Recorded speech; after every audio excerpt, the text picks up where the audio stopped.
Greetings travelers, and welcome to Azeroth, and another installment of our adventure through the World of Warcraft looking for all of its hidden secrets and environmental Easter eggs. Today we're taking a step back and heading off the mainland, to the Azuremyst Isles that introduced players to the Draenei. Despite the tragic story of the Draenei crashing their starship on the island, the zone has a soothing atmosphere that showcased just how different and alien this new race was to Azeroth, and it personally holds a lot of nostalgia for me. So, let's take a look at Azuremyst Isle's secrets and Easter eggs. But before we get started, if you enjoy what I'm doing here, please consider leaving a like and subscribing for more in the future. And if you never want to miss an upload, you can ring the bell so you're the first to know when a new video goes live. Seriously, doing so is the single best way to help this channel grow, and it lets me know what sort of content you want more of. Now, with that out of the way, as always, let's start in the Ammen Vale, where each new Draenei begins their adventure. Right outside of the crash site, here, on your map, you'll find Mojo Stormstout. The area's monk trainer, Stormstout was added after the Mists of Pandaria expansion, though his presence was retconned into the story of the Burning Crusade. It's now stated that he'd been on the Azuremyst Isle and jumped to offer the Draenei aid after the Exodar crashed. Stormstout is actually an in-game manifestation of a character created by Blizzard to offer an in-universe strategy guide for players of Warcraft 3. In fact, Mojo Stormstout's Warcraft 3 strategy guide is still available to read. It's cool that the character eventually made a physical appearance in a Warcraft game. That's a nice touch, Blizzard. A bit south of the crash site, here, on your map, you will find a Vale Hunter guarding the path out into the Ammen Vale. But what I wanted to look at here is the attention to detail in their perch. Arrows are pierced into the dirt next to them, ready to be used. Others lay on this box nearby, while others still remain in this barrel. Clearly, the small story here is that these arrows were being transported in this barrel, and the dire situation of the Exodar crash caused this hunter to not even wait to properly open the barrel. It's an awesome detail. To the southeast of the Ammen Vale, here on your map, you'll find an area called the Nestlewood Hills. Though this area isn't exactly hidden, you can find it pretty easily by exploring, there aren't any quests that explicitly send you this far into the zone. So, as a result, it's easy to miss it, and some of the cool details hidden in these Owlkin camps. Go explore it for yourself, there's a ton of really small stories. My favorite though has to be this massive bonfire, surrounded by 5 flaming Owlkin skulls, all of which being watched over by 4 Owlkin Wickermen. I wonder if this is some sort of ritual that they were attempting to complete. At the southern end of the Ammen Vale, here on your map, you'll find a Blood Elf scouting camp at Shadow Ridge. Every Draenei player is sent here to clear the camp and slay its leader, Surveyor Kandris, but what I wanted to take a look at is the small detail in her camp. It appears that Kandris has somewhat of a fascination with collecting daggers and swords, or perhaps these items hold some significance to her sentimentally. Either way, they're cool and displayed with pride in her officer's tent. To the northwest of the Ammen Vale, here on your map, up a hidden path you will find the Sacred Grove. It is currently being watched over by a Spirit of the Vale, but within, several elementals do battle around a standing stone. This area was once part of a Shaman class quest where players were sent to bring peace to the grove to gain access to their first totem. However, this was removed from the game like most other class fantasy quests, which is just tragic if you ask me. Okay, with that, let's leave the Ammen Vale now. If you head north along the coast of the island, around here on your map, outside of the Vale you will find a destroyed Draenei structure. Now, there's a perfectly good explanation as to why this is here. In the Burning Crusade's Draenei introduction questline, we learn that the Exodar crashed, and this is clearly part of the ship that broke off and made landfall here. Still, it's a cool touch, and it's also not the only bit of ship laying around like this. Around here, on your map, you'll find another crashed part of the ship, and this one is actually labeled as the pod wreckage. You can see the evidence for how violent these crashes were. The wreckage struck a tree, uprooting it altogether and knocking another off kilter. To the west, around here on your map, you'll find the pod cluster, which has also crashed between 3 trees. Several pods are scattered around the main wreckage, but there aren't any bodies or survivors here. Presumably they have all been moved to either the Exodar or Azure Watch. Heading back a little bit, further north along the coast of the Ammen Vale, around here on your map, you'll come across a small hut built from the wreckage of a piece of the Exodar that broke off. Someone appears to have been here, and quite recently too. The fire under the cookpot is still burning and the lantern still shines.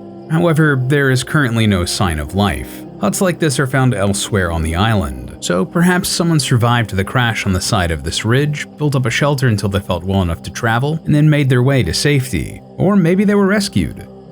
At Azure Watch, here on your map, within the mess area you will find the broken Draenei general goods vendor Otonembusi. He is clearly some sort of cook, holding 2 fish and preparing a plate of fruit and a third, larger fish.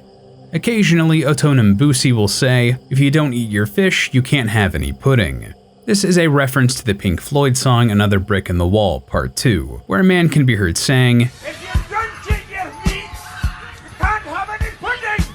There are actually a lot of references to Pink Floyd in the Burning Crusade, like the innkeeper Floyd Pincus in the Outland. If you want to know more about that, check out our video discussing the secrets and Easter eggs of Hellfire Peninsula.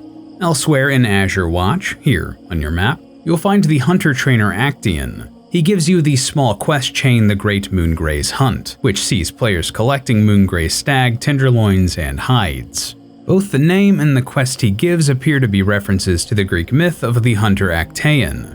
There are several versions of the myth, but each involves Artemis covering the mythological Actaeon in stag pelts or turning him into the beast. Interestingly, the armor of Warcraft's Actaeon seems to be stitched from said hide, so a nice little nod to the mythology. On the outskirts of Azure Watch, here on your map, you'll find the quest giver Exarch Menelaus, gazing out over the crash site of the Exodar. He is named after Menelaus, another figure from Greek mythology who played a key role in the Trojan War. However, the Draenei here seems to have very little in common with the mythological man. Similarly, if we head south, we will find Odysseus's Landing.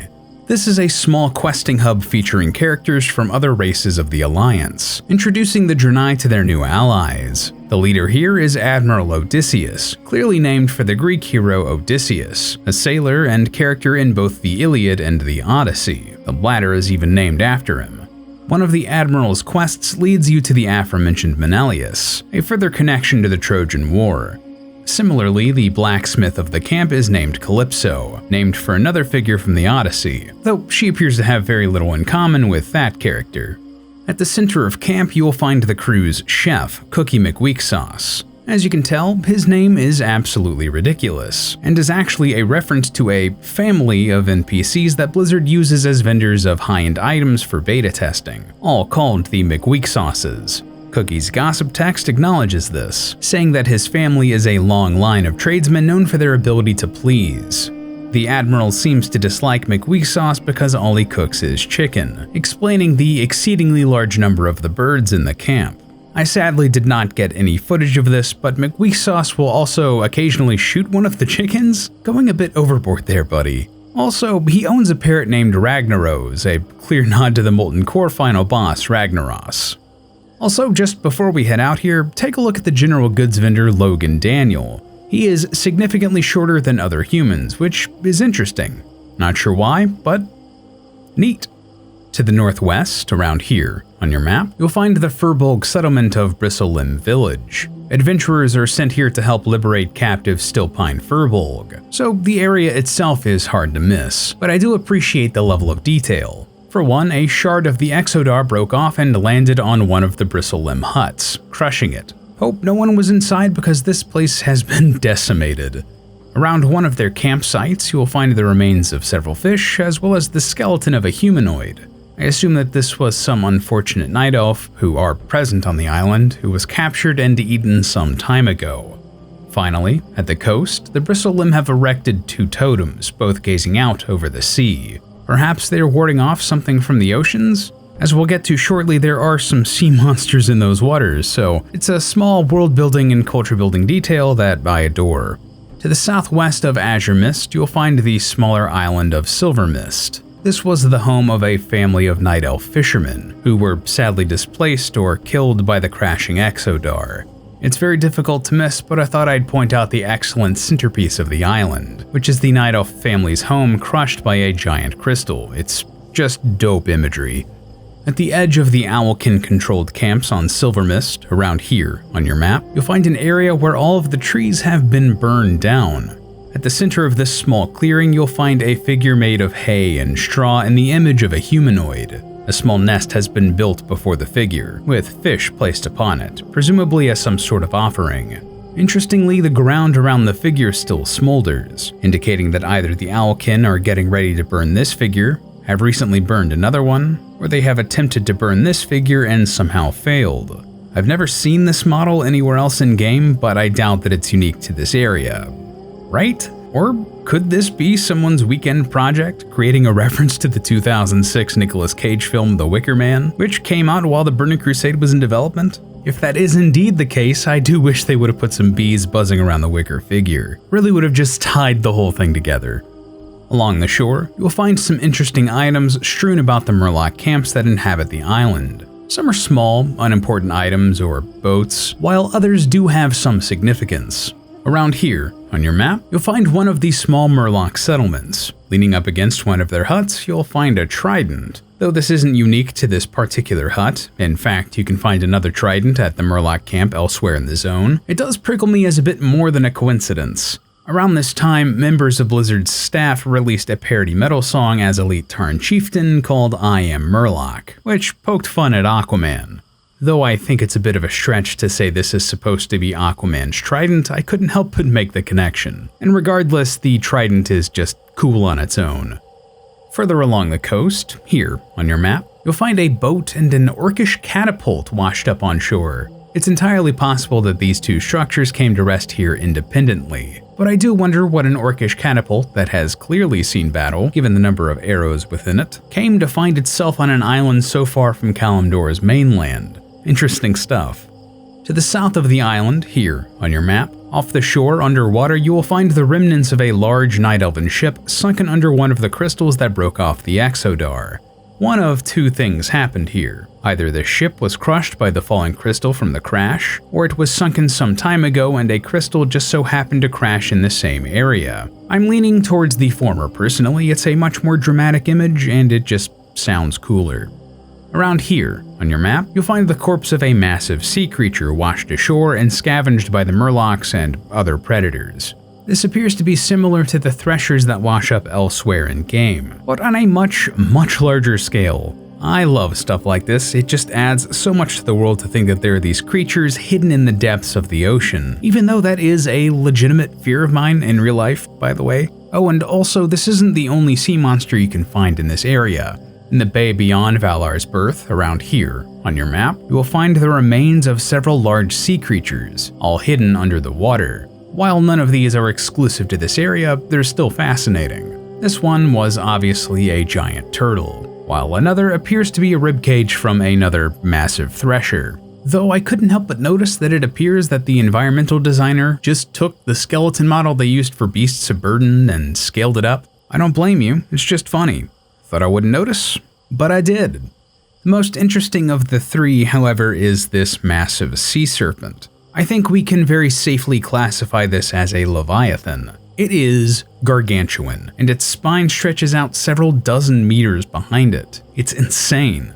It's a cool touch to add to this little bay, which I doubt that many people have ever bothered to look inside of. To the north, here on your map, you'll find the Furbolg refuge of Stillpine Hold. Like many other parts of the island, a piece of the Exodar has fallen within the cave, corrupting the Owlkin within, resulting in a deadly battle between the Furbolg and the Owlkin. Remnants of the encounter can be found at the mouth of the cave, with corpses and weapons strewn about the ground. Draenei players are sent here during their quests, and eventually talk to the Furbolg leader High Chief Stillpine. However, take a closer look at his roost. The head of a Tauren dangles from the totem next to the chief. This is a gruesome sight that is never acknowledged in-game, and you don't see any Tauren on Azuremyst Isle, so who is this supposed to be? This is the sort of mesh that was likely created for the Furbolg assets and thrown in here to look cool. But it's still dark, especially since we befriend and ally ourselves with these Furbolg. And need I remind you that Tauren are sentient creatures. This would be like just having a human head hanging next to you. To the west now, here on your map, if you explore behind the mountain that the Exodar has crashed into, you'll find a secret path leading up the mountain. This area is called the Wildwind Path, and the further you climb up the winding trail, you will come to realize that air elementals have made the summit their home. Eventually, you will reach the Wildwind Peak, which has a large standing stone near the top, and a cave containing a Draenei woman named Velada. Opposite her, looking out over the ocean, you'll find the powerful aspect of air, Azuremyst. This entire area was once used during a shaman class quest, but just like every other aspect of class fantasy, it was removed from World of Warcraft. It's a sad song we're gonna get used to throughout these videos. So now all of this remains here as just a secret and nothing more. Similarly, here on your map on the opposite side of the island, you'll find the Ember Glade, a small section of the forest that has been burned down and is now inhabited by fire elementals. Their leader, Timber, stands next to another standing stone. Again, this was used during a shaman class fantasy quest that has since been removed from the game, and is now simply a cool area you are never sent to, but may discover on your own. Around this same area, here on your map, you'll find the wreckage of the Exodar's menagerie. Cages and pieces of the ship are strewn about. One piece of metal has even lodged itself up here in this tree.